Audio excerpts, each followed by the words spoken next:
नमस्कार, जी न्यूज देख रहे हैं आप। जी न्यूज पर मैं हूं आपके साथ शीरीन। शुरुआत बुलेटिन की एक बड़ी खबर के साथ, क्योंकि गृह मंत्री अमित शाह ने राहुल गांधी को जवाब दिया है। उन्होंने कहा कि संसद खुलने वाली है, चर्चा करनी है तो आइए।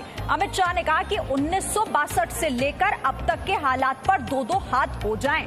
राहुल गांधी ने प्रधानमंत्री नरेंद्र मोदी पर चीन के सामने सरेंडर का आरोप लगाया था और आज उन्होंने मन की बात कार्यक्रम शुरू होने से पहले भी एक ट्वीट किया था, जिसमें कहा था कि राष्ट्र और राष्ट्र सुरक्षा को लेकर आखिर कब बात होगी। तो इन तमाम बातों का जवाब अमित शाह ने कहा कि चर्चा करनी है तो आइए, संसद खुलने वाली है, फिर चर्चा करते हैं। 1962 का जिक्र वो कर रहे थे कि 1962 से लेकर अब तक के हालात पर दो दो हाथ हो जाएं। तो प्रधानमंत्री नरेंद्र मोदी पर लगातार सवाल खड़े करने वाले राहुल गांधी को ये सीधा जवाब अमित शाह का, और कहा कि इस तरह से अगर इस मुद्दे पर तमाम चीजों पर बात करनी है तो संसद खुलने वाली है, वहां पर चर्चा करेंगे। 1962 से लेकर आज तक क्या क्या हुआ, आपकी सरकार ने क्या क्या किया, जब जब राष्ट्र की बात आई, जब जब नेशन फर्स्ट की बात हुई, तो इन तमाम बातों को लेकर प्रधानमंत्री नरेंद्र मोदी पर सवाल जो राहुल गांधी ने उठाए, उस पर यह अमित शाह का जवाब। रविंद्र मेरे सहयोगी मेरे साथ जुड़ गए हैं। रविंद्र, इससे पहले भी जब हम बात कर रहे थे तो उसी का जिक्र कर रहे थे कि सवाल तो अब राहुल गांधी से पूछा जाना चाहिए। वो लगातार ट्विटर पर सवाल प्रधानमंत्री से कर रहे हैं और जवाब यहां अमित शाह ने भी दिया कि संसद खुलने वाली है, इंतजार कीजिए, फिर दो दो हाथ होंगे। बिल्कुल, जिस तरह से गृह मंत्री अमित शाह ने कहा है कि संसद खुलेगी, उसमें सब कुछ बातें होगी और दो दो हाथ किया जाएगा।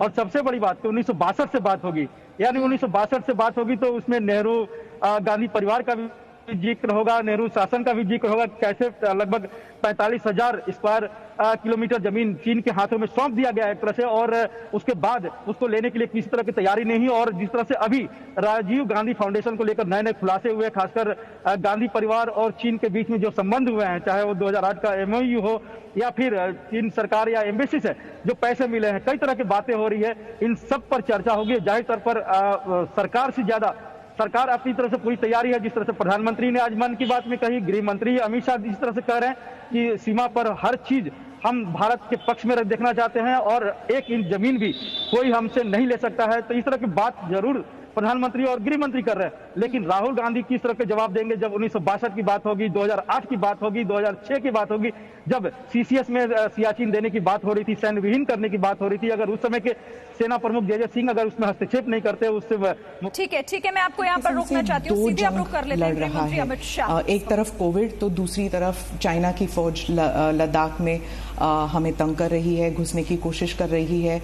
तो आप जो है, आपकी सरकार जो है इन दोनों से जूझ रही है, इसलिए मैं सवाल पूछना चाहूंगी कि पहले तो कोविड के बारे में मैं एक बात स्पष्ट कर दूं, दोनों जंग हम जीतेंगे और जनता को आश्वस्त करना चाहता हूं कि मोदी जी के नेतृत्व में दोनों जंग जीतेंगे। परंतु आज मैं सिर्फ कोविड और विशेषकर दिल्ली की कोविड की परिस्थिति के लिए बात करने के लिए आपके सामने हूं, क्योंकि विगत 2 सप्ताह में दिल्ली में बहुत सारे कदम उठाए गए हैं, कोऑर्डिनेशन भी बढ़ा है और धीरे धीरे स्थिति को हम सुधारने का प्रयास कर रहे हैं। मगर कुछ चीजें ऐसी हैं जो दिल्ली की जनता से साझा करना जरूरी है और जागरूकता की दृष्टि से भी ये जरूरी है और उनको जो करना है उसके लिए भी जरूरी। इसलिए आज विशेषकर दिल्ली के कोरोना वायरस की स्थिति पर, संक्रमण के फैलने की स्थिति पर और देश के कोरोना वायरस संक्रमण पर ही बात करेंगे, एक लिमिटेड सब्जेक्ट पर बात करेंगे। जी, दिल्ली के बारे में आप कह रहे थे तो मैं दिल्ली से ही सवाल करती हूँ कि दिल्ली की तुलना जो है वो वुहान से की जा रही है कि बेड नहीं है, टेस्टिंग नहीं है और जनता में एक रोष भी है, घबराहट भी है कि जो हॉस्पिटल्स हैं वो मना कर रहे हैं कुछ लोगों को लेने के लिए और अगर अंदर ले भी रहे हैं तो उनकी फीस बहुत ज्यादा है। तो इसको निपटने के लिए क्या किया जा रहा है? देखिए, मैं थोड़े चरणबद्ध आपके सभी सवालों के जवाब दूंगा, मगर पहले मैं एक स्थिति स्पष्ट कर दूं कि लगभग जून के दूसरे सप्ताह में दिल्ली के उप मुख्यमंत्री मनीष सिसोदिया का एक बयान आया। सिसोदिया जी ने बताया कि भाई 31 जुलाई को दिल्ली में 5.5 लाख तक कोरोना के संक्रमित हो जाएंगे, न जगह बचेगी न बेड बचेंगे और एक प्रकार से स्थिति खराब होगी। इससे दिल्ली की जनता में बहुत सारा भय हुआ। उनका अनुमान जो था वो आंकड़ों के आधार पर था, मैं वो अनुमान सच गलत उसमें जाना नहीं चाहता, परंतु एक भय की स्थिति पैदा हुई और कई लोग पलायन की भी सोचने लगे। एक दूसरा निर्णय आ गया कि दिल्ली के बाहर की व्यक्तियों को दिल्ली में इलाज नहीं कराया जाएगा। अब मैं आपको बताना चाहता हूं, मैं भी दिल्ली के बाहर का हूं। मैं भला कहां जाऊंगा अगर मुझे कुछ होता है तो? दिल्ली देश की राजधानी है, बहुत सारे राज्य के लोग यहां पर रहते, आते हैं, जाते हैं। आसपास के राज्यों से, जैसे उत्तराखंड से, उत्तर प्रदेश से, हरियाणा से, राजस्थान से ढेर सारे लोग यहाँ बसते हैं। ऐसा करना संभव नहीं था, तो वो निर्णय को केंद्र सरकार ने बदला और ये तय कर दिया कि हर एक व्यक्ति का इलाज हर एक अस्पताल में होगा। और उसके बाद में मैंने 14 तारीख को एक कोऑर्डिनेशन की मीटिंग बुलाई और जो आप बात कर रहे हैं वो सारे फैसले कोऑर्डिनेशन की मीटिंग में हमने करे। एक कोऑर्डिनेशन की मीटिंग बुलाने की जरूरत इसलिए पड़ी कि दिल्ली का जो एडमिनिस्ट्रेटिव खाका है, इसमें 3, जहां तक कोरोना का सवाल है, 3 एडमिनिस्ट्रेटिव रोल 3 संस्थानों का आता है। तो दिल्ली सरकार स्वतः, दूसरा एमसीडी, 3 म्युनिसिपल कॉरपोरेशन और तीसरा भारत सरकार। तो ये तीनों के बीच में कोऑर्डिनेशन होना जरूरी था। तो वो मीटिंग का मुख्य उद्देश्य था, देश और दुनिया के कोरोना के खिलाफ की लड़ाई की बहुत सारी इंफॉर्मेशन भारत सरकार के तज्ञों के पास थी। जैसे डॉक्टर पॉल है, नीति आयोग के मेंबर हैं, हमारे डॉक्टर भार्गव है, आईसीएमआर के हैं, और एम्स के डायरेक्टर गुलेरिया जी हैं। ये तीनों के पास पूरे देश भर की स्थिति और दुनिया भर की लेटेस्ट स्थिति की जानकारी थी। भारत सरकार काफी कुछ मदद भी कर सकती है। दिल्ली सरकार का स्वास्थ्य विभाग और दिल्ली सरकार का मेन रोल है ही है। और अस्पताल बहुत सारे एमसीडी के हैं, नीचे के कर्मचारियों की संख्या भी एमसीडी की ज्यादा है। तो एक व्यापक अभियान कोरोना के खिलाफ चलाना है, तो तीनों ने मिलजुल कर काम करना पड़ेगा। तो मैंने मीटिंग बुलाई, इसमें दिल्ली के मुख्यमंत्री जी भी आए, उप मुख्यमंत्री जी भी आए, भारत सरकार के स्वास्थ्य मंत्री भी थे, ये तीनों डॉक्टर भी थे, और बाद में एमसीडी के मेयरों के साथ भी मीटिंग की। इसमें हमने बहुत सारे निर्णय लिए और आज मैं कह सकता हूं विश्वास के साथ कि 5.5 लाख वाली स्थिति 31 जुलाई तक नहीं आएगी। पर ये क्राइसिस तक क्यों आया? क्योंकि अगर कोऑर्डिनेशन थी तो 14 जून वाली मीटिंग की क्या जरूरत थी? क्या पता नहीं था कि ये होने वाला है ऐसे? देखिए, आमतौर पर दिल्ली सरकार की जिम्मेदारी है कोऑर्डिनेशन करने की और व्यवस्थाओं को ठीक करने की, मगर जब मनीष जी का बयान आया तब मुझे लगा कि अब भारत सरकार को प्रेक्षक नहीं बनाना चाहिए। मोदी सरकार की पूरे देश की जवाबदारी, प्रधानमंत्री जी की पूरे देश की जवाबदारी। प्रधानमंत्री जी ने भी मुझे कहा कि भाई गृह मंत्रालय ने इसमें इनिशिएटिव लेकर आगे बढ़ना चाहिए, दिल्ली सरकार को मदद करना चाहिए। आज भी मैं स्पष्ट कर रहा हूं, दिल्ली सरकार को हम मदद कर रहे हैं, परंतु कोऑर्डिनेशन जब तक नहीं होता, इसलिए भारत सरकार ने इसमें कोऑर्डिनेशन की दृष्टि से हस्तक्षेप तो नहीं कह सकते, मगर एक मीटिंग बुलाकर काम करना शुरू किया। इसमें जो कमियां हमारे ध्यान पर आई, व्यापक चर्चा के कुछ दिल्ली सरकार ने भी मुद्दे रखे, कुछ जो एक्सपर्ट्स थे उन्होंने रखे, कुछ एमसीडी के मेयरों ने रखे। क्योंकि दूसरे ही दिन मैंने मेयरों के साथ भी मीटिंग की, ऑल पार्टी लीडर्स के साथ भी मीटिंग की, और सबके जो सुझाव है इसके आधार पर हमने बहुत सारे निर्णय करे। सबसे पहला निर्णय करा कि 30 जून तक कंटेनमेंट जोन के हर घर का सर्वे हो जाएगा। इसमें हल्का सा भी लक्षण है जिसमें कोरोना का खांसी भी है, जुकाम है, बुखार है, कुछ भी है, सर दर्द है, सूंघने की क्षमता चली जाएगी है, टेस्ट चला गया है, ये सारे लोगों की सूची तैयार करी और हमने मास लेवल पर टेस्टिंग बढ़ाया। पहले मैं बाद में टेस्टिंग पर आऊंगा, मगर मास लेवल पर टेस्टिंग बढ़ाया और मुझे भरोसा है कि ये 30 तारीख तक हम पूरा कंटेनमेंट जोन का टेस्टिंग कर देंगे और बाद में 21 जुलाई को तय किया कि पूरे दिल्ली का हाउस टू हाउस सर्वे करेंगे, जिससे जिसको थोड़ा सा भी कोरोना का भय हो उसका टेस्टिंग किया जाए और कम से कम उसको आइसोलेशन में डालने से वो फैलाए नहीं।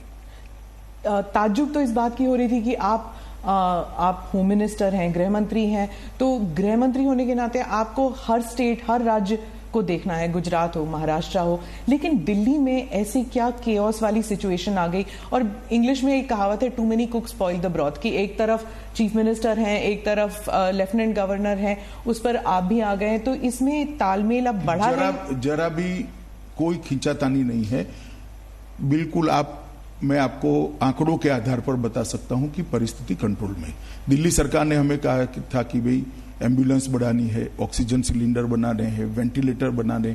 हमने 500 ऑक्सीजन सिलेंडर इमीडिएटली दे दिए, 10,000 के करीब ऑक्सीनोमीटर दे दिए, 440 वेंटिलेटर दे दिए हैं, और भी जरूरत पड़ेगी तब देते जाएंगे। और एम्बुलेंस के लिए भी दिल्ली सरकार को अधिकृत किया गया है कि वो ओला, उबर और ऐसी कंपनियों के साथ मिलकर एम्बुलेंस की व्यवस्था करें, और ये अच्छे से चल रहा है।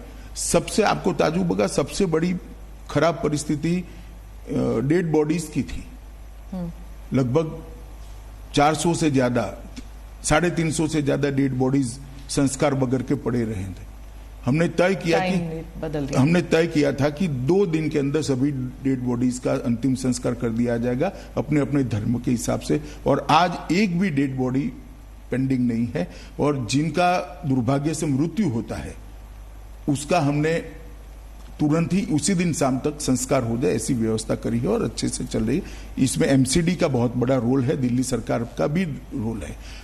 दूसरी बहुत सारी कंप्लेंट्स आ रही थी स्मिता जी की अस्पतालों की स्थिति ठीक नहीं, उनको गाइडेंस चाहिए, तो एम्स के टेलीफोनिक गाइडेंस की हमने व्यवस्था कर दी।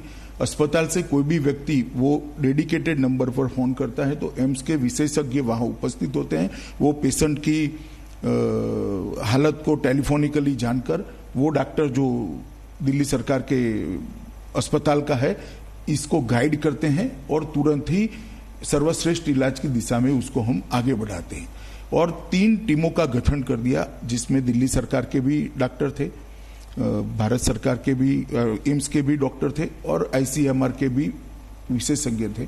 उन्होंने सभी अस्पतालों का निरीक्षण कर स्थान पर जाकर जो कमियां थी उसको दूर करने के लिए कदम उठा लिए। आप कल्पना कर सकती है, हर वार्ड का सर्वे, हर वार्ड की सिस्टम को हमने ठीक करने का काम किया है और इसके लिए मानव संसाधन भी बढ़ाए हैं और कर्मचारियों को वित्तीय प्रोत्साहन देने के लिए भी दिल्ली सरकार ने अच्छा कदम उठाया है। मानव संसाधन की बात चल रही है तो क्या ये अभी जैसे आपने 10,000 बेड्स का खोला है, 5,000 बेड्स, इन सब के लिए वेंटिलेटर्स और नर्सिंग स्टाफ, डॉक्टर्स, ये सब उपलब्ध हैं कि इनके लिए एडवर्टाइजिंग तो हमने देखे नहीं है, तो कहाँ से आएंगे? देखिए ऐसा है, सपोर्ट स्टाफ मैं बताता हूँ आपको कहाँ से आएंगे।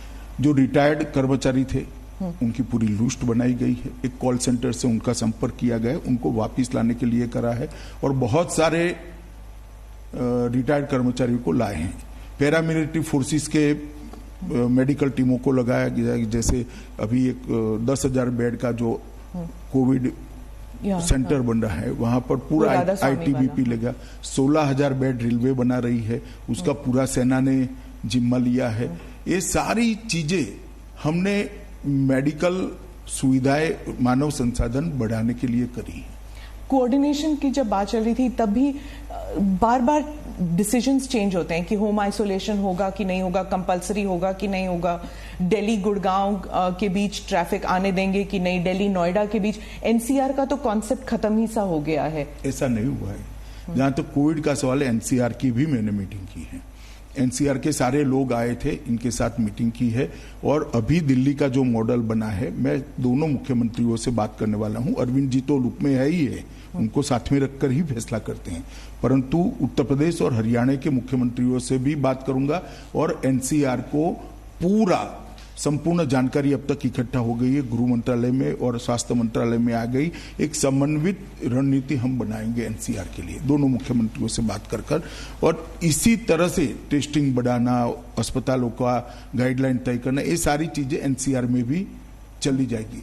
मैं आपको बताना चाहता हूं कि बहुत कोऑर्डिनेशन से हम आगे बढ़ रहे हैं और ढेर सारे फैसले लिए हमने। जब नेशनल लेवल पर बात होती तो प्रधानमंत्री जी ने भी चीफ मिनिस्टर्स के साथ मीटिंग की, आपने भी की है, लेकिन ऐसे लगता है जैसे राजनीति जो है वो हावी है even in this Covid fight. Piyush ji ने ट्रेन्स का इंतजाम किया तो ममता जी ने मना कर दिया, या फिर उद्धव जी ने कहा कि हमें नहीं चाहिए अभी। तो इस सब में जो फेडरल स्ट्रक्चर है वो जैसे लग रहा था कोलैप्स कर गया। शुरुआत में तो ठीक था, लेकिन अब जैसे लगता है कि पॉलिटिक्स जो है वो हावी है। छोटी छोटी बातों को ज्यादा तूल नहीं देना चाहिए। जैसे यहाँ पर आपने जिक्र किया कि भाई होम आइसोलेशन में विवाद हो गया। कोई विवाद नहीं हुआ है। देखिए, दिल्ली में जितने भी डेथ हुए थे कोविड के कारण, इनका एनालिसिस हमने एक्सपर्ट्स के साथ करा है। लगभग 50% डेथ 1 दिन से 3 दिन के अंदर एडमिशन के अंदर ही हो गए। इसका अर्थ ये होता है कि होम आइसोलेशन से व्यक्ति ज्यादा अपनी स्थिति बिगाड़ कर आता है। अब हमने रैपिड टेस्ट, मतलब एक फास्ट टेस्टिंग की प्रक्रिया चालू करी है, और उसके कारण जो पॉजिटिव पाए जाते हैं, इसमें 2 क्राइटेरिया करे हैं। एक तो आइसोलेशन के लिए जिसके घर में 2 कमरों से ज्यादा व्यवस्था ही नहीं है, वो क्या आइसोलेट करेगा अपने आप को? वो तो चॉइस है, फिर क्वारंटाइन सेंटर में जाए, तो इंस्टीट्यूशन क्वारंटाइन सेंटर में जाए। दूसरा, जिनको डायबिटीज है, ब्लड प्रेशर है, कैंसर आदि कोई बड़ी बीमारी है जिसके कारण इसकी इम्यूनिटी कम हुई है, ऐसे लोगों को भी हमने आइसोलेशन सेंटर में भेजने के लिए निर्णय किया है। अब इस पर थोड़ी बयानबाजी होगी, राजनीति है स्मिता जी, मगर फैसलों से कोई फर्क नहीं पड़ा। जैसे मैं कहता हूं, हमारी मीटिंग के पहले दिल्ली में 25 मार्च से 14 जून तक लगभग 2,41,000 टेस्ट हुए थे। तो प्रतिदिन 4500 टेस्ट होते थे। अब 15 जून से लेकर 25 जून तक 11 दिनों में 1,75,141 टेस्ट हुए। तो प्रतिदिन 16,000 टेस्ट हुए। तो 4.5 गुना टेस्ट की बढ़ोतरी करी है हमने। इसीलिए नंबर बढ़े हैं। नंबर तो प्रारंभिक बढ़ेंगे, मगर वो फैलने की गति भी कम हो जाएगी। मैं ये स्पष्टता करना, कॉन्टैक्ट ट्रेसिंग भी हो रहा है। तो मैं ये स्पष्टता करना चाहता हूं कि अभी मानो 3,000 तक नंबर एक दिन 4900 4,800 तक गया, मगर अब 3,400 3,200 आता है। ये इसलिए आता है कि पहले 4500 की जगह 16,000 टेस्ट हो रहे हैं, तो नंबर थोड़ा बढ़ेगा। मगर ये जो 3,400 लोग आइडेंटिफाई हो गए, इनके आइसोलेशन के कारण वो फैलाएंगे नहीं। वो जिन जिन को मिले इनके भी हम दूसरे दिन टेस्ट कर रहे हैं। ये पूरी व्यवस्था नीचे तक, वार्ड तक, घर तक करने की व्यवस्था दिल्ली सरकार, भारत सरकार और एमसीडी ने मिलकर करी है। इसके कारण गति निश्चित रूप से कम होगी।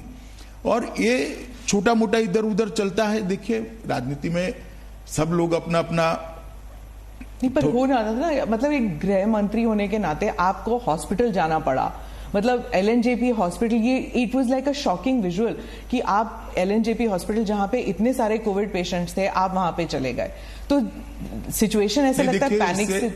इससे स्वास्थ्य कर्मचारियों का हौसला अफजाई भी हुआ है, जनता का भी विश्वास बढ़ा है। और इसके बाद हमने कुछ फैसले लिए, जैसे हर वार्ड में सीसीटीवी लगाया, तो अब हमें बाहर बैठकर मालूम पड़ता है कि स्टाफ है कि नहीं, चेकिंग ढंग से होती है या नहीं होती है, इनको खाना पीना ढंग से मिलता है नहीं मिलता है। और जब रसोई बंद हो जाती थी वहां पर, कोई रसोई खाना बनाने वाला कर्मचारी ही अगर संक्रमित हो गया तो बंद हो जाता था। तो हमने एक वैकल्पिक व्यवस्था करी जिससे वैन से आते हैं। मैं वहाँ परिचारिकाओं को भी मिला, अपने नर्सिस बहनों को भी मिला।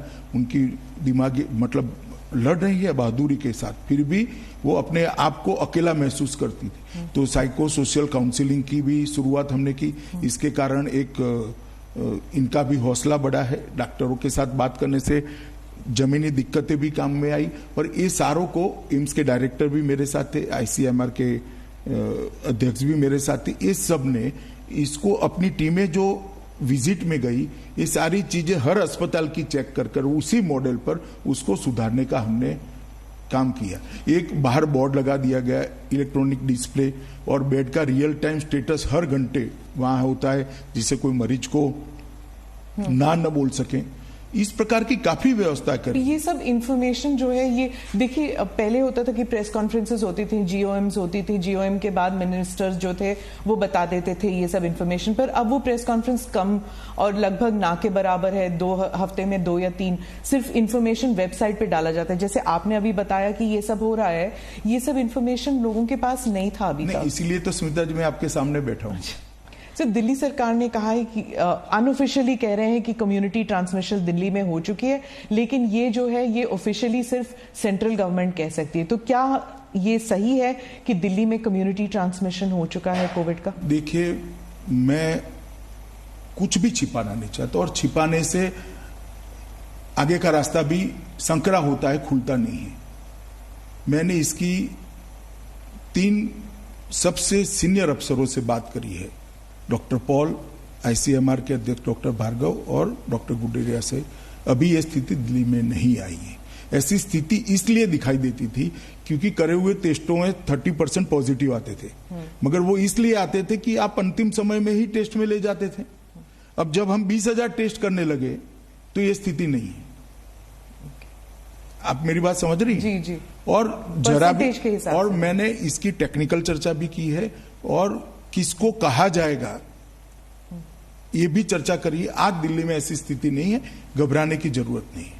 अगर आप ओवरऑल देखें 3 महीने में, तो जो पहले जो क्रिटिसिज्म चल रही थी इंडिया के खिलाफ कि हमने श्रमिकों का देखा नहीं है और जिस तरह उनकी ट्रीटमेंट हुई थी, उनके लिए कोई व्यवस्था ही नहीं थी वापस जाने के लिए। उसके बाद अब गरीब कल्याण योजना, गरीब रोजगार योजना जो है मनरेगा के तहत, क्या उनके लिए अब जो किया जा रहा है वो काफी है?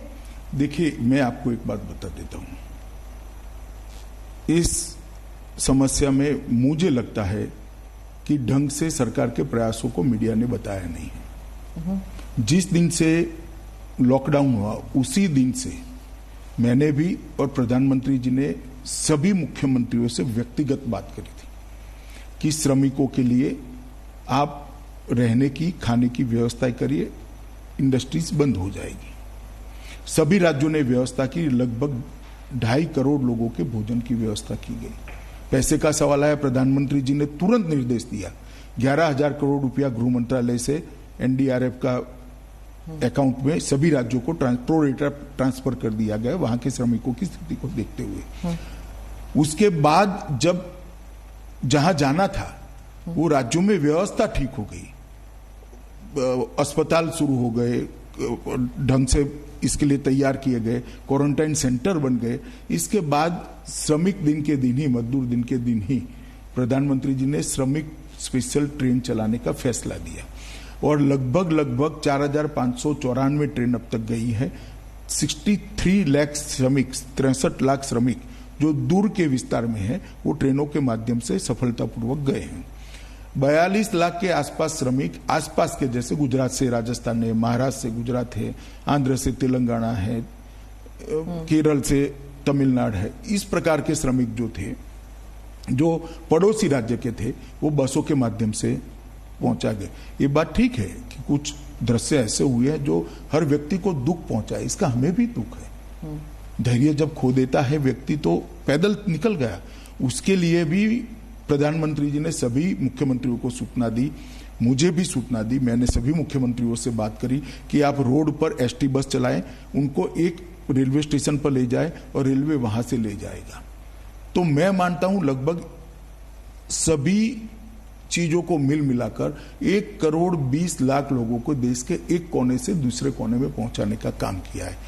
हर राज्य ने, विशेषकर यूपी ने, बिहार ने, उड़ीसा ने, जहां श्रमिक ज्यादा ही जाने थे, झारखंड भी, ये सभी राज्यों ने क्वारंटाइन सेंटर बनाए।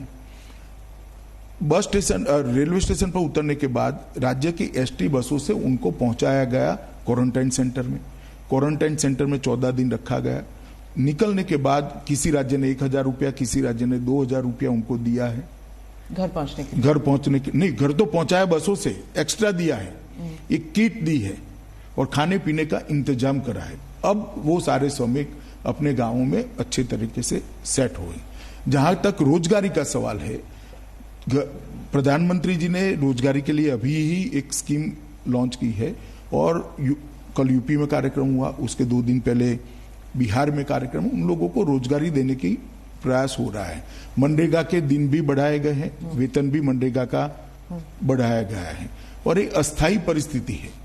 इसके बाद में सभी श्रमिक अच्छी परिस्थिति होते ही अपने अपने जहां उनका नौकरी, परमानेंट नौकरी था, काम करते थे, वहां जाना जरूर चाहेंगे। जो चाहेंगे उनको भेजने की भी व्यवस्था है। ट्रेन चालू हो गई है, काफी सारे लोग अभी जा भी रहे हैं। मगर भारत सरकार ने एक विशेष ड्राइव चलाकर उनको अभी, जब तक कोरोना है तब तक, और कुछ जगह पे ये परमानेंट भी व्यवस्था हो जाएगी, इसके चलते वहीं पर उनको रोजगारी मिले, इसका एक अभियान चला है। तो मैं मानता हूं कि बहुत ढंग से इसको हमने एड्रेस किया है। राहुल गांधी जो है वो उन्होंने शुरू से ही कहा कि या तो ना तो श्रमिक के मामले में ना फिर अब कोविड से जो मुकाबला हो रहा है इसमें मोदी सरकार जो है बिल्कुल ही नाकाम रही है। उन्होंने तो सरेंडर का लफ्ज इस्तेमाल किया है आपकी सरकार के खिलाफ कि जीत नहीं सकती आपकी सरकार। कोरोना के खिलाफ भारत सरकार ढंग से लड़ी है। मैं राहुल जी को एडवाइस नहीं दे सकता, उनको एडवाइस देने का काम उनकी पार्टी के नेताओं का है। और मैंने पहले भी कई इंटरव्यू में कहा कि कुछ वक्रदृष्टा लोग होते हैं, उनको सीधी बात भी वक्र दिखाई पड़ती है। जहां तक कोरोना की लड़ाई का सवाल है, भारत सरकार ने ये लड़ाई ढंग से लड़ी है। और विश्व के परिप्रेक्ष्य में कोरोना को देखेंगे तो हमारे आंकड़े बहुत अच्छे हैं, बहुत अच्छे विश्व के परिप्रेक्ष्य के अंदर। और शुरू से देश भर, दुनिया भर में सरकारें कोरोना के खिलाफ लड़ी है। नरेंद्र मोदी जी के नेतृत्व के कारण भारत के अंदर सरकार भी लड़ी है और 130 करोड़ लोग भी लड़े हैं और सब राज्य सरकारें भी लड़ी हैं। वो नरेंद्र भाई की नेतृत्व की स्वीकृति का परिणाम है। मैंने आज तक मेरे सार्वजनिक जीवन में और मेरी स्मृति में एक भी घटना ऐसी नहीं है कि एक नेता के कहने पर एक भी पुलिस के बगैर पूरा देश कर्फ्यू में हो, हर घर में घंटी बजाई जाए, हर घर दिया जलाएं, देश के करोड़ों लोग कोरोना वॉरियर्स के लड़ाई को, उनके साहस को, उनके बलिदान को एक्नॉलेज करें। और इसी का परिणाम है कि कोविड के कारण प्रति 10 लाख आबादी भारत में 357 लोग संक्रमित है। कल तक का मैं डेटा कह रहा हूं, और विश्व में 1250 है। 1250 और 357 से आप अंदाज लगा सकते हो कि हम रोकने में कितने सफल हुए हैं। कुछ लोग मुझे कहते थे कि अमित भाई मृतदेहों की ट्रकें भरी जाएंगी, मुझे सावध करने के लिए कहते थे। मैं नाम देना नहीं चाहता, मगर उनके मन में भय था। मगर आज भारत सरकार, सभी राज्य सरकारें और मोदी जी के नेतृत्व के कारण विश्व में जब 1250 लोग संक्रमित हैं, हम 357 पर अटके हैं। अमेरिका के पूरा होने दीजिए, बहुत महत्वपूर्ण सवाल है। अमेरिका में 7,569 लोग संक्रमित थे प्रति 10 लाख, ब्रिटेन में 4,537, ब्राजील में 5,802 और रूस में 4,254 लोग संक्रमित थे। और रिकवरी रेट जो मार्च 25 को 7.10 था, अब 55% हुआ है। आज का अखबार देख लीजिए तो 57% हुआ है। तो मैं मानता हूं ये बहुत अच्छी स्थिति है। और जहां तक मृत्यु का सवाल है, जो एक्चुअल आउटकम है लड़ाई का, कि कितना मृत्यु कम कर सकते हो आप, मानवों की, मनुष्य की जान कितनी कम जाएगी, इसके भी आंकड़े देख लीजिए। प्रति 10 लाख वैश्विक औसत 63.2 है, 63.2, भारत की 11 है, अमेरिका की 383 है, 383, ब्रिटेन की 637 है, ब्राजील का 259 है, रूस का 60 है। तो मैं मानता हूं भारत जैसे देश ने विकसित देशों के कंपैरिजन में भी ये लड़ाई बहुत अच्छे से लड़ी है। ये बात सही है कि अब कहना है तो कह सकते 11 भी क्यों हुई है, कहना है तो आप कह सकते हो। आप विकसित देश के बारे में कह रहे तो भारत विकासशील देश है और हमारे लिए डेवलपिंग नेशन है, तो हमारे लिए जो है इकोनॉमी को एक to bring it back to normalcy, उसके लिए इंडस्ट्री का फिर से शुरू होना बहुत जरूरी है। और जब श्रमिक चले गए हैं तो जो स्मॉल स्केल इंडस्ट्रीज हैं वो तो प्रोडक्शन कर ही नहीं पा रहे हैं, तो how is it going to improve, how is the देखिए, श्रमिक चले गए हैं, टेम्पररी बात है, आप पहले मेरी बात समझ कर चलिए, परमानेंट नहीं गए। पर अगस्त तक तो रेलवेज चलेंगी नहीं, तो फिर कैसे आएंगे? रेलवेज आज भी चालू है, रेलवे आज भी देश के 90% रेलवे स्टेशनों को रेलवे ने कनेक्ट कर लिया है। ये बात सही है कि अभी की स्थिति में कोई नहीं चाहेगा कि दूसरे राज्य में जाए, परिवार वाले जाने भी नहीं देंगे कुछ समय, मगर ये वैश्विक स्थिति है। मुझे पूरा भरोसा है कोरोना काल में नरेंद्र मोदी सरकार ने इस समय का उपयोग करते हुए ढेर सारे रिफॉर्म्स किए हैं, चाहे कोयले के क्षेत्र में हो, खदानों के क्षेत्र में हो, चाहे इलेक्ट्रिसिटी के क्षेत्र में हो, इंडस्ट्रियल पॉलिसी के अंदर लचीलापन लाना, बदलाव लाना, बैंकिंग सिस्टम के अंदर बदल लाना हो, ढेर सारे बदलाव किए हैं। और कोरोना के बाद की स्थिति को देखते हुए हमने करे। तो मुझे लगता है हमारा बहुत बड़ा एफर्ट्स है जो निश्चित परिणाम लाएगा। हाँ, परंतु टेम्पररी पूरे विश्व की अर्थव्यवस्था को जब असर होगी तो भारत भी कैसे बच सकता है, मगर वो असर को मिनिमाइज करने के लिए, कम से कम करने के लिए नरेंद्र मोदी जी ने बहुत सारे एफर्ट्स किए हैं, सफल नेतृत्व किया है देश का, और इसका परिणाम भी अच्छा आएगा। 3 या 4 महीने हो चुके हैं, पूरे मुल्क का फोकस जो था वो कोविड पे था और अभी भी है, लेकिन राजनीति बैक सीट नहीं ले सकती। आपने हाल ही में ट्वीट किया था इमरजेंसी को लेकर, जब आपने कहा था कि बोलने के लिए फ्रीडम नहीं है कांग्रेस पार्टी में, और कांग्रेस पार्टी के कुछ लोग कहते हैं तो क्या बीजेपी में है, बीजेपी में भी लोग बोल नहीं सकते हैं, तो क्या आपकी पार्टी में भी डेमोक्रेसी है? आपकी पार्टी में भी जो यंग लीडर्स हैं वो आपको सुझाव देते हैं, कोविड को लेके हो या फिर लद्दाख को लेके हो? क्या आपके जो सीनियर लीडर्स हैं वो वैसे ही ओपन है जैसे कि आप कहते हैं, या फिर कांग्रेस सही है कि आपकी पार्टी में नहीं है? देखिए, ये बहुत डेमोक्रेसी एक बहुत व्यापक शब्द है। डिसिप्लिन और स्वतंत्रता भी अपने अपने संदर्भ, अपनी जगह रखते हैं। इस सब दायरे से बाहर निकलकर मैं एक बात आपको कहना चाहता हूं। कांग्रेस पार्टी अगर ये सवाल पूछती है तो मैं थोड़ा आपको सवाल पूछना चाहता हूं। अडवाणी जी के बाद श्री राजनाथ जी, बाद में श्री नितिन जी, बाद में फिर राजनाथ जी, मैं बना, अब नड्डा जी बने। कोई परिवार का आदमी है क्या? इंदिरा जी के बाद कांग्रेस पार्टी का एक अध्यक्ष बता दीजिए जो गांधी परिवार के बाहर है। क्या डेमोक्रेसी की बात करें? और मैंने कोविड के समय कोई राजनीति नहीं करी। आप मेरे 10 साल के ट्वीट निकाल दीजिए सार्वजनिक बयान, हर 25 जून को मैं बयान देता हूं कि इमरजेंसी एक ऐसी चीज है जिसको देश की जनता ने याद रखना चाहिए, क्योंकि हमारे लोकतंत्र के मूल पर, इसकी नींव पर प्रहार हुआ था। इस देश की जनता ने कभी भूलना नहीं चाहिए। किसी भी राजनीतिक कार्यकर्ता ने, किसी भी नागरिक ने, किसी भी सिटीजन ने इसको नहीं भूलना चाहिए। ऐसे प्रयासों को हमेशा याद रखना चाहिए और इसके खिलाफ जागरूकता भी रखनी चाहिए। और ये कोई एक दल की बात नहीं है, देश के लोकतंत्र पर जो आघात हुआ था इसकी बात है। हर बार प्रसंग के अनुरूप उसकी भाषा बदलती है, इसका टोन बदलता है, परंतु वो ट्वीट मेरा एंटी इमरजेंसी था। जी जी, आप गृह मंत्री है इसलिए मैं आपसे बोलूंगी कि जो पिछले हफ्ते एक हैशटैग जो था वो वायरल हो गया था, जो पाकिस्तान और चाइना के हैंडल्स भी कर रहे थे, सरेंडर मोदी, जो इंडियन पॉलिटिकल हैंडल्स ने शुरू किया था, लेकिन ये सब पाकिस्तान में भी वायरल हो गया। चाइना के ट्विटर हैंडल्स, जो चाइना में ट्विटर है भी नहीं, लेकिन चाइना के सो कॉल्ड ट्विटर हैंडल्स वो भी वायरल कर रहे थे। तो जो एंटी इंडिया प्रोपेगेंडा है उसके लिए क्या हम सक्षम हैं? भारत सक्षम है? पूरी तरह से सक्षम है, मगर दुख तब जो होता है इतने बड़े राजनीतिक दल के पूर्व अध्यक्ष इतने संकट के समय में इतनी ओछी राजनीति करते हैं, तब दुख होता है। इससे कोई फर्क नहीं पड़ता।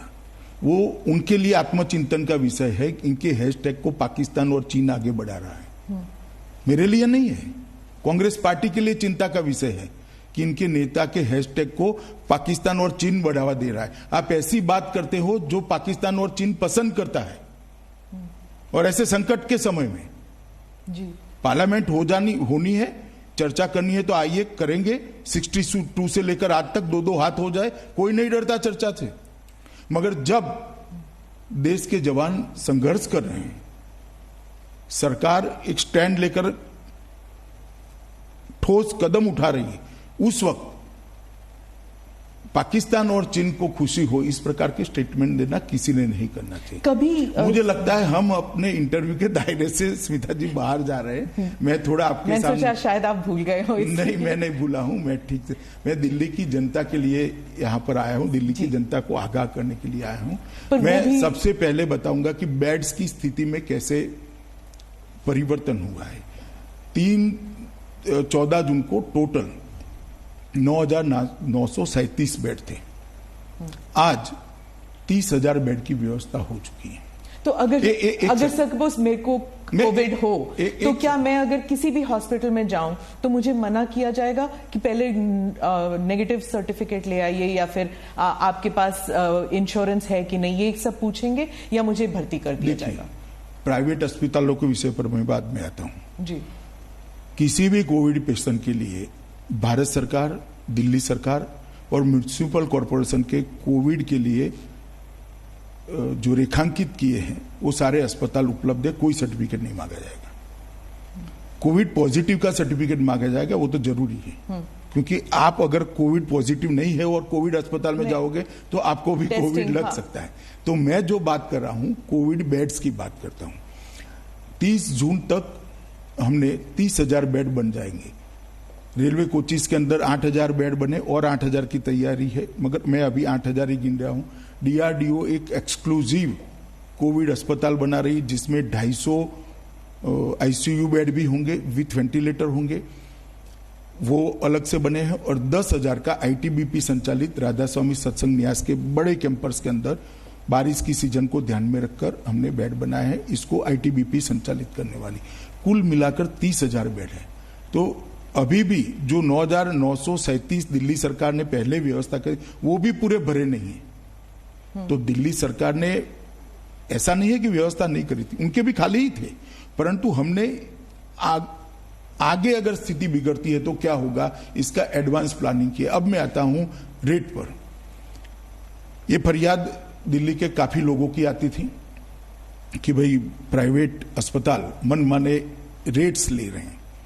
तो मेरी मीटिंग में एक निर्णय लिया गया था कि डॉक्टर पॉल की अध्यक्षता में कुछ डॉक्टरों की कमेटी बनेगी, वो प्राइवेट अस्पतालों को भी सुनेंगे, देश भर की बेस्ट प्रैक्टिसेस को भी कंसीडर करेंगे, और कोविड पेशेंट को ट्रीटमेंट करने के लिए क्या एक्स्ट्रा खर्च लगता है, जैसे PPE किट का खर्च लगता है, कुछ खाना बना, ब्लड टेस्ट ये वो, और दूसरा कुछ लोगों को ज्यादा उनको पैसा भी देना पड़ता है रिस्क के कारण, इंश्योरेंस लिया है सबने। तो ये सारा का मिल मिलाकर क्या फर्क पड़ता है इसको देखकर उनके रेट कंसीडर करने के लिए हमने एक कमेटी बनाई थी। आइसोलेशन बेड के रेट जो 24,000 से 25,000 तक थे पहले, आज दिल्ली के कोई भी अस्पताल में कोविड पॉजिटिव पेशेंट जाएगा तो 8,000 से 10,000 में बेड उपलब्ध करा है। पर वो एडिशनल्स होते हैं ना? नहीं, कोई, सुन लीजिए आप, मैं पूरी बात बताता हूं, पहले आप मेरा पूरा सुन लीजिए। बिना ICU, बिना वेंटिलेटर का जो ICU है, इसके पहले रेट थे 34,000 से 43,000, एवरेज में कह रहा हूं। अब 13,000 से 15,000 किया गया है, और ICU वेंटिलेटर के साथ 44,000 से 54,000 का बेड का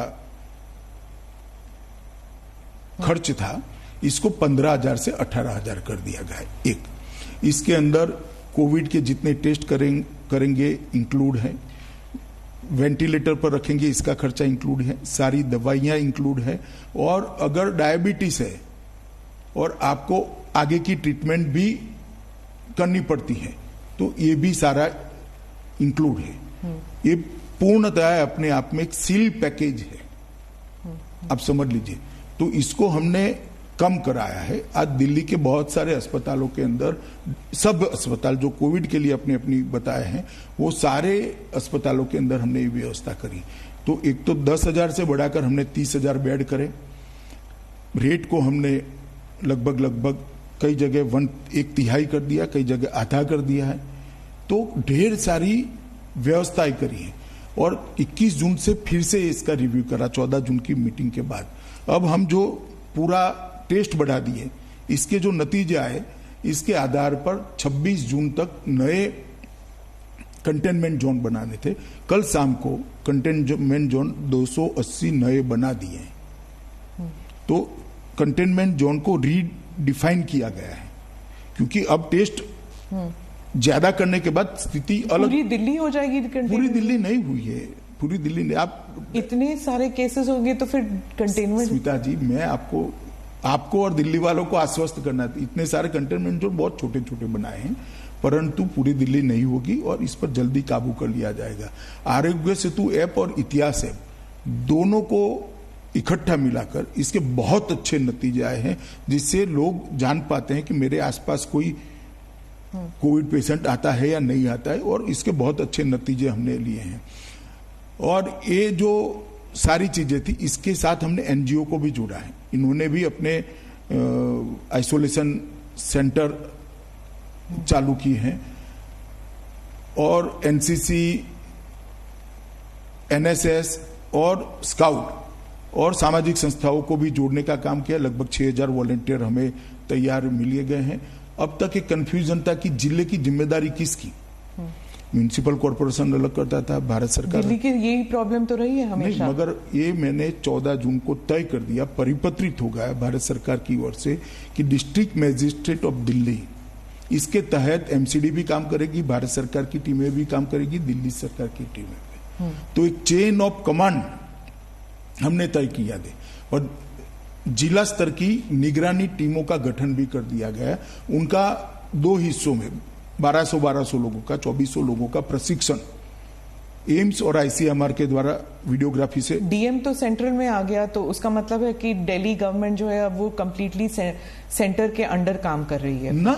डिस्ट्रिक्ट मजिस्ट्रेट काम कर रहा है, सेंटर के अंडर नहीं। अभी तो उल्टा है, एमसीडी भी दिल्ली डिस्ट्रिक्ट मजिस्ट्रेट के अंडर काम कर रही है, और सारी टीमें डिस्ट्रिक्ट, क्योंकि डिस्ट्रिक्ट मजिस्ट्रेट की एक प्राइमरी रिस्पॉन्सिबिलिटी है।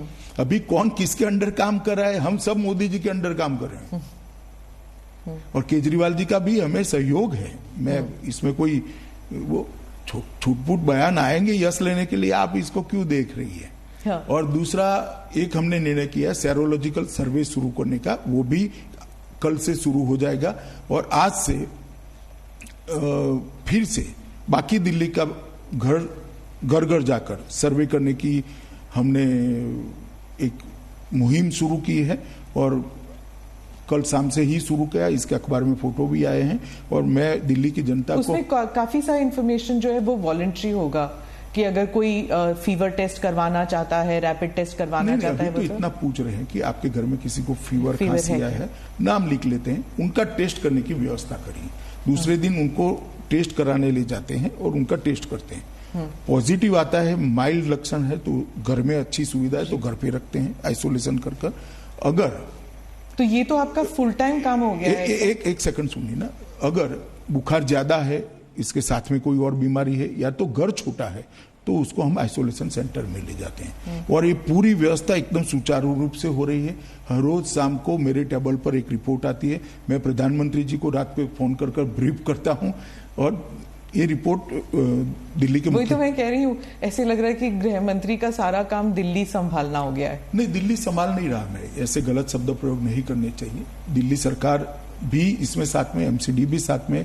मगर जब संक्रमण है, और दिल्ली के उप मुख्यमंत्री ने जो स्टेटमेंट किया कि 31/7 तक 5.5 लाख लोग हो जाएंगे, हमारे पास व्यवस्था नहीं है।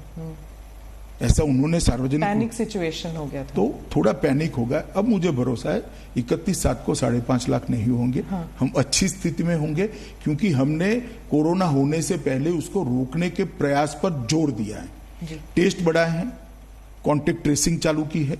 कॉन्टेक्ट ट्रेसिंग कर कॉन्टेक्ट में जो लोग आए हैं उनका भी टेस्ट करने की प्रक्रिया चालू की है, और उनको भी एक प्रकार से अलग थलग करने की व्यवस्था करी है। तो फैलने का अब बहुत कम हो जाएगा। आप समझे 16,000 टेस्ट रोज होना एवरेज, और कल तो 20,000 करें। आज से भी हम 20-20 हजार तक उसको ले जाने का प्रयास कर रहे हैं। टेस्टिंग का रेट भी जो पहले 5,000 था, उसको अब 2,400 रुपया कर दिया है। और दिल्ली सरकार के टेस्टिंग सेंटर पर जो जाएगा, इसका फ्री ऑफ कॉस्ट करे। तो 20,000 में से कल जो 20,000 हुआ, इसमें से 18,900 लोगों का टेस्ट फ्री किया गया, फ्री ऑफ कॉस्ट किया गया। तो ये बहुत बड़ी बात है। आपने इंटरव्यू के दौरान इतना डेटा दिया है, शायद कि ये वेबसाइट में भी नहीं है इतना डेटा, पर जाते जाते सवाल जरूर पूछूंगी मैं सर, कि सब लोग जानना चाहते हैं कि सीमा पर चीन के सोल्जर्स हमारे जमीन पर आए हैं कि नहीं। आज के दिन प्रधानमंत्री ने कहा था उस दिन, लेकिन आज अब देखिए, क्या वो हमारी जमीन पर ऐसा है। मैं आपके पास इंटेलिजेंस रिपोर्ट्स तो आते हैं, पहले सब आते हैं, परंतु मैं पहले एक बात कह दूं, ये मेरा इंटरव्यू आपने जो अभी लिया है, वो कोविड के लिए दिल्ली की जनता को जागरूक करने के लिए। मैं कुछ ऐसा करना नहीं चाहता जिससे मेरी ये मूल उद्देश्य है वो साइड पर हो जाए, टाइटल कुछ और बने और जनता कोविड से डरती रहे। तो मैं आप दोनों चीजों का डर है लोगों को। दूसरी चीजों का भी डर दूर करने वाले कर रहे हैं ना। जरूरत पड़ेगी, मेरा रोल होगा तो मैं भी करूंगा, इसके लिए सेपरेट इंटरव्यू देगा। आप सीसीएस में है सर, तो आपका रोल तो है ना? नहीं, रोल है, जरूरत पड़ेगी तो करेंगे। अभी ब्रीफिंग हो ही रही है, ऐसा नहीं है कि ब्रीफिंग नहीं हो रही, परंतु अभी मेरा आपको इंटरव्यू देने का उद्देश्य एक ही है कि दिल्ली की जनता के मन में से डर निकले। भारत सरकार, दिल्ली सरकार और म्युनिसिपल कॉरपोरेशन तीनों मिलकर अच्छा काम कर रहे हैं और मुझे भरोसा है कि 31/7 को 5.5 लाख केस नहीं होंगे, हम अच्छी स्थिति में होंगे, बेड की कमी भी नहीं होगी। और बहुत सारी मीटिंगें करी है मैंने, 14 जून को करी, 14 जून को नगर निगमों के साथ भी करी, 15 जून को राजनीतिक दलों के साथ करी, मैं अस्पताल में भी गया, 21 जून को मीटिंग करी, 16 जून को रैपिड टेस्ट प्रणाली के लिए मीटिंग कर 190 सेंटर चालू किए गए और 18 जून को एनसीआर की भी मैंने मीटिंग करी है, सीरीज ऑफ मीटिंग की है। कल से फिर से मैं इसका पूरा रिव्यू करूंगा, आज तक रिव्यू हो रहा है, हर रोज रिपोर्ट आ रहा है। दिल्ली की जनता को मैं आश्वस्त करना चाहता हूं, देश का प्रधानमंत्री आपकी हर चीज की चिंता कर रहा है, पल पल की जानकारी उनको मिल रही है, वो सामने से भी इसकी परीक्षा करें। इसलिए कृपया पैनिक में मत आइए, मगर हल्का सा भी लक्षण है तो आप एक बार टेस्ट करा लीजिए। अब टेस्ट करने में कोई देरी नहीं होती, आधे घंटे में टेस्ट का रिपोर्ट आपको मिल जाएगा। और अगर ज्यादा बुखार है, ज्यादा जुकाम है, तो कृपया आप आइसोलेशन सेंटर में शिफ्ट हो जाइए।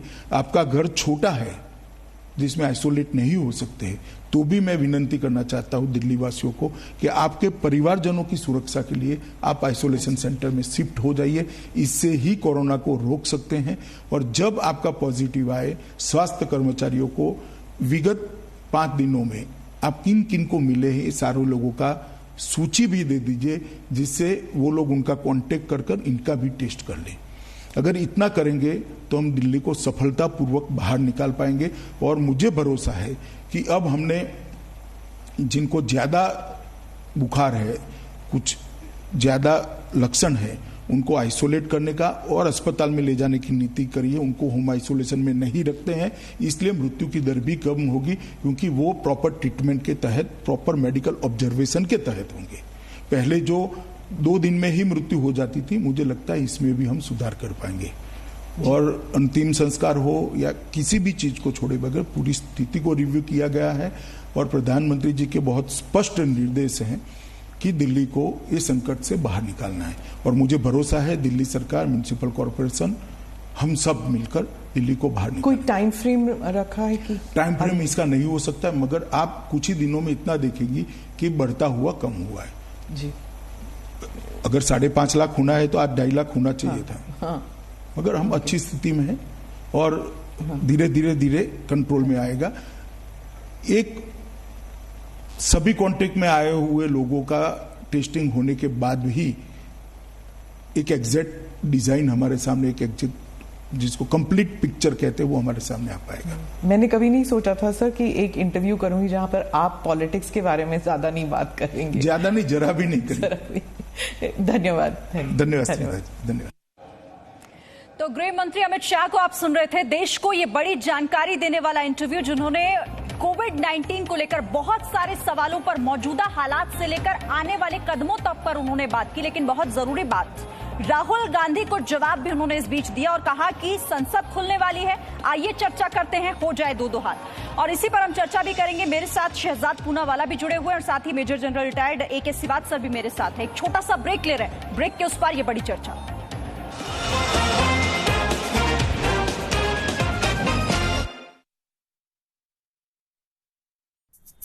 एसिडिटी हो तो मेरा भरोसा। Presenting B News app, available on Google Play and App Store. Download it now.